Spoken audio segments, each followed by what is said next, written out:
The last bell was still hanging when the photograph was taken. You can see it in old city images from the late 1800s. A massive bell mounted inside a stone arch, not in a church tower, but in what looks like a civic gateway. The bell is oversized for the opening. The frame holding it appears bolted into masonry, like it was meant to be permanent. And right beneath it, there's something stranger. A row of iron brackets and a smooth worn groove in the stone, as if something heavy used to slide or lock into place. If this was only a bell for sound, why does the structure around it look like equipment? And why do later photographs show the same arch? But the bell is gone, the brackets are gone, and the stone looks patched like the surface was resurfaced. The official story says bells are simple, but this doesn't look simple. It looks like something was removed. The accepted explanation is straightforward. In most places, large bells were civic tools. They marked time, warned of fire, signaled meetings, and gathered crowds. Cities upgraded. Towers were rebuilt. Some bells cracked and were melted down. Others were moved into museums or storage. That explanation accounts for some things, but not this. What's missing here is the consistency of the edits. In multiple cities, you don't just see bells relocated. You see the same kind of stonework cleaned, the same ironwork disappearing, the same openings bricked up or simplified, and the changes cluster around a narrow window, the 1890s. If bells were only for sound, the removals should look random. They don't. They look standardized. To understand why the scale matters, you have to look at the bell in relation to the space around it. Not the height of the tower, but the human features. Doorways beside these installations are normal size. Stairs are normal rise and run. The floor level is workable. The bell chamber isn't symbolic. It appears designed for people to operate it, service it, and access something behind it. In several structures, there are narrow side passages that don't lead upward like a typical belfry. They lead sideways into thick walls like conduit runs. Some have small arched cutouts near floor level. Too low for a person to pass through comfortably, but wide enough for pipes, rods, or bundled lines. If this was only about ringing a bell, why route anything through the walls at all? And why do these passages sometimes connect to adjacent rooms that aren't chapels or storage, but flat, open chambers with unusual fixtures? Iron anchor points, ceramic insulators, and holes that look drilled after the stone was set. Once you notice it in one place, it becomes harder to ignore elsewhere. The pattern repeats in different regions under different governments, in buildings with different names. You find big bells in civic towers, gates, exhibition halls, even orphanages and hospitals. Sometimes they're labeled as clock bells, sometimes alarm bells, but the surrounding features look related. Iron straps embedded into stone, thick beams with non-decorative bolts, and strange platforms directly under the bell, like something heavy sat there. In a few surviving examples, the bell isn't centered above an open airdrop, the way you'd expect for acoustics. It's positioned over a sealed slab or a boxed-in chamber. That placement doesn't make the bell louder. It suggests the bell was meant to interact with something beneath it. And then there's the material problem. Many of these bells were unusually large for their stated purpose. A city alarm doesn't need a bell that weighs several tons unless the goal isn't volume, but effect. A heavier bell holds more energy when it moves. It stores momentum. It generates stronger vibration. That doesn't prove anything on its own. It just raises a question. What kind of system would care about vibration more than sound?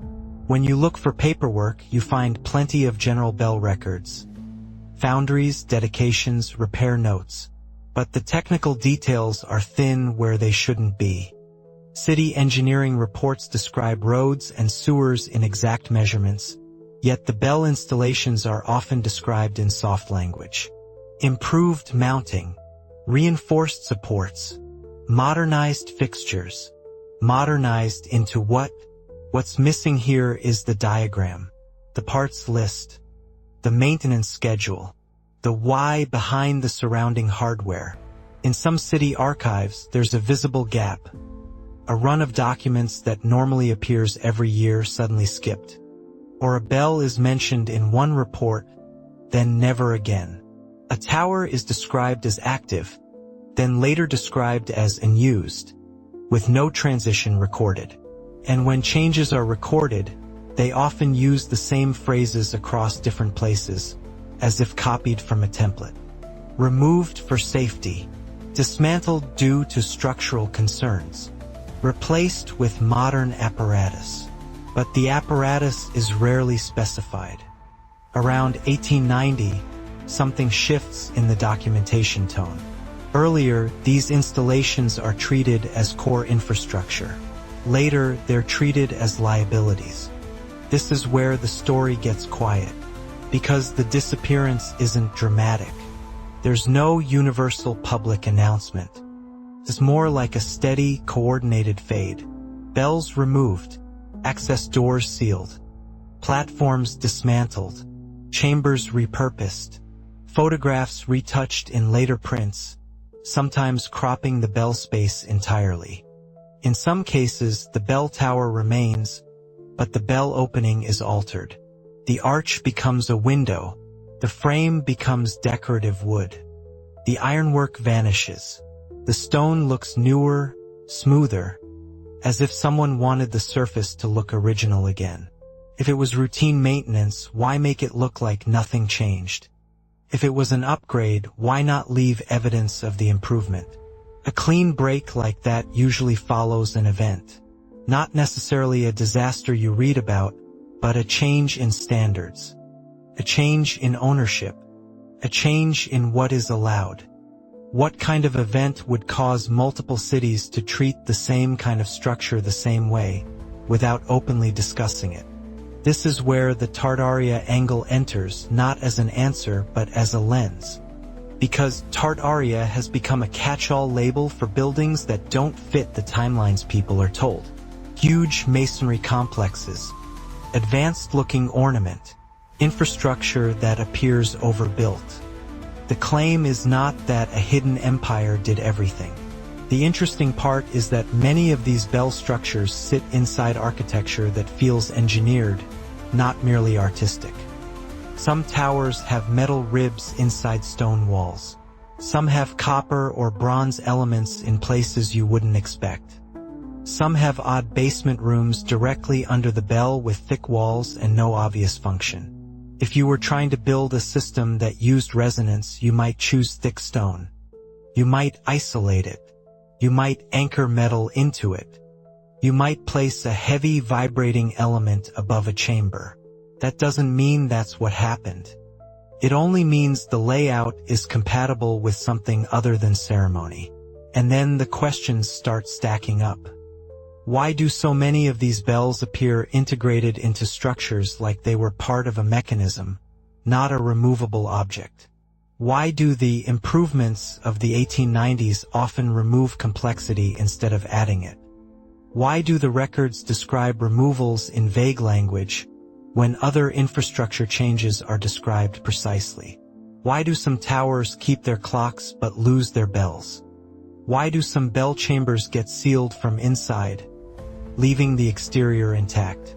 And why do we have so few technical drawings of the supporting hardware when the hardware is often the most unusual part? If bells were only for sound, then the story ends with tradition.